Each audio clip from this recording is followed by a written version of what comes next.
from October. This is from Police Chief Magazine. Child protection laws and offender registry under threat. So, like I said in the preview for the show,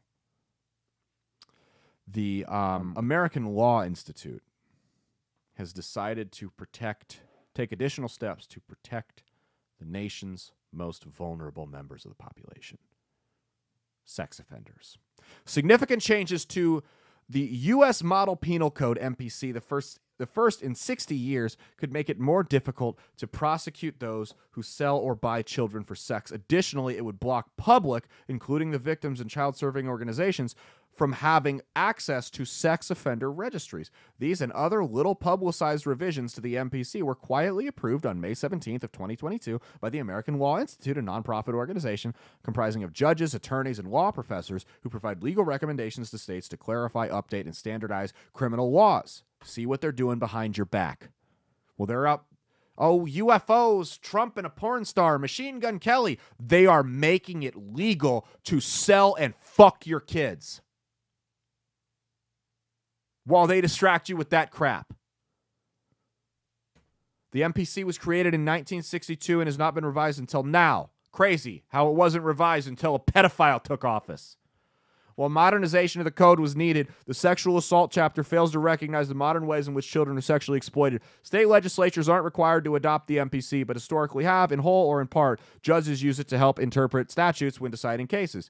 If adopted by states, potentially within months, the MPC would set back decades of progressive child safety protections championed by the National Center for Missing and Exploited Children, which I'm sure is like a right-wing extremist group now, if you ask the right people, over the last 38 years. But listen, I don't encourage political activism or political action on this show a lot because I think it's worthless. Call your freaking legislatures about this. Call your state senator. Call whoever. Call them and tell them, look, say no to this. If they bring this forward, if they try to bring this on the floor to change it to this, vote no. Sex offenders and human traffickers, for God's sakes, do not need more protections in this country. Changes to the MPC's sexual assault chapter were the last revisions made on what has been a 10-year process. Initial outrage to the proposed changes of the sexual assault chapter, including the NCMEC, the National Association of Attorneys General, and the Justice Department, did prompt some adjustments. But several egregious recommendations remain in the MPC, according to those who oppose the charges. Check this out. These are the new laws they're trying to push regarding sex offenders and child traffickers.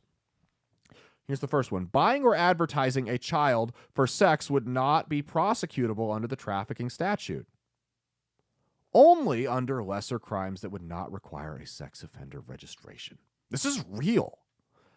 Traffickers would be able to claim they made a reasonable mistake and didn't know the victim was a child, known as the "I thought she was 18" defense.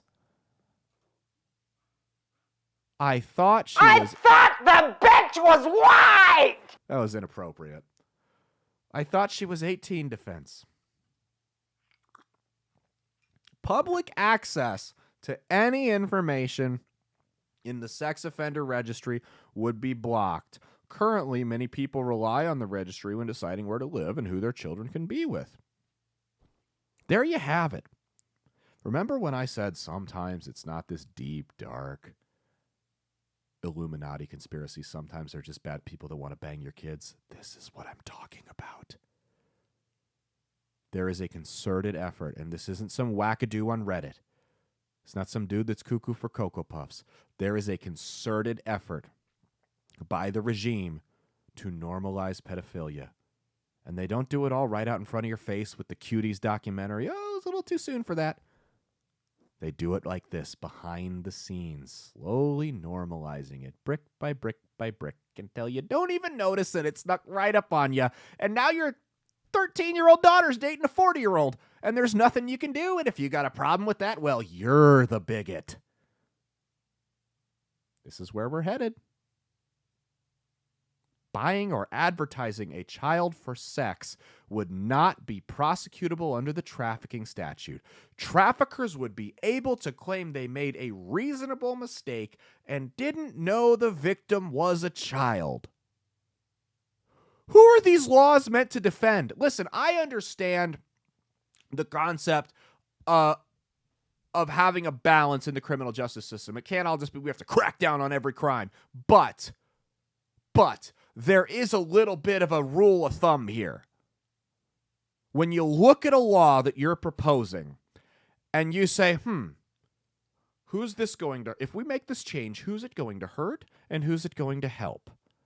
And you look at it and you go, this is going to hurt the child who's being trafficked and make things easier on the child trafficker. That should be the easiest decision in the world. Throw it out. Who comes up with this? Are these people pedophiles themselves? I want their internet history looked at. I don't just want their internet history looked at. I want to know what kind of stuff they're into after dark.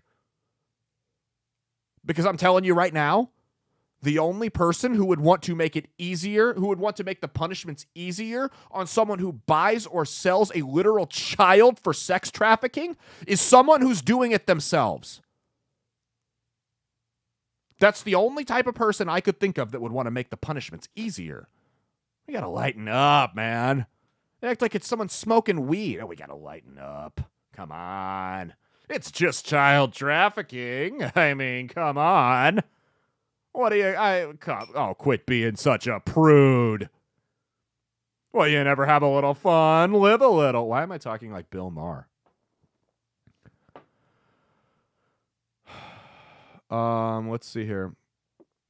The revised code requires a trafficker or the third party controlling a trafficking victim to be identified to establish the crime of sex trafficking. So that means if pedophile goes out, buys a 12-year-old girl for sex, 14, whatever, buys a little girl for sex, or a little boy.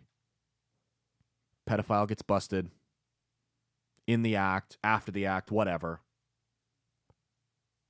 There's no sex trafficking charge because they'd have to find the pimp. And I mean, if you know anything about this industry, it's these girls are not going to rat on the pimps. They've been conditioned and brainwashed their entire lives. So now this guy's going to get off easy. He's going to not have to register as a sex offender. And even if he did, well, they don't want you to be able to see it anyway. One of the other reasons they cited for removing the registry was harassment and violence towards sex offenders. Good. Sorry. Is it right for someone to go kick your ass? No. But it also wasn't right for you to do whatever you did to get on that list. Now, I agree there are some instances where people get on that list and it's like, okay, what are we doing? Like there was a kid I went to high school with. He was 16, girlfriend was 16. He sent a picture to her, and next thing you know, he was arrested. He was on the sex offender registry. That kid should not be on the sex offender registry with legitimate rapists and pedophiles. I agree. Guy I played basketball with was out, and he actually didn't have to register because it was right before the law changed. He was out drinking downtown, got drunk, pissed behind a dumpster, got a ticket. If it would have been like a year later, he would have been on the registry. That guy, again, and now if it's at a park in broad daylight, sure. But that guy should not be on the registry with sex traffickers. But it doesn't matter because they don't want you to be able to see the registry. So when you send your kid over to his friend's house, who knows what the dad is or the mom? Could be the mom too. And you can't look it up. You have no right to know who your children are associating with. You have no right to know who you live next door to. We need to protect people that commit heinous sexual crimes against minors. This is clown world. This is not a serious society. This is the controlled demolition by the regime. Hey, thanks for watching. If you liked what you saw, be sure to click the link in the description to get the full episode on Rumble. If you prefer to listen along, you could actually get us on Spotify, Spreaker, and iHeartRadio. You can also go to www.outlawstreamers.com to learn more about not just my show, but tons of other great shows and all the exciting projects they have coming up. Follow my socials at Caleb Isn't Funny on Twitter and Instagram, at Caleb Salvatore Comedy on the Chinese Spy app that is TikTok, and be sure to like and subscribe to this YouTube channel. Thanks, and we'll see you every Saturday for brand new episodes of That's Based. Peace.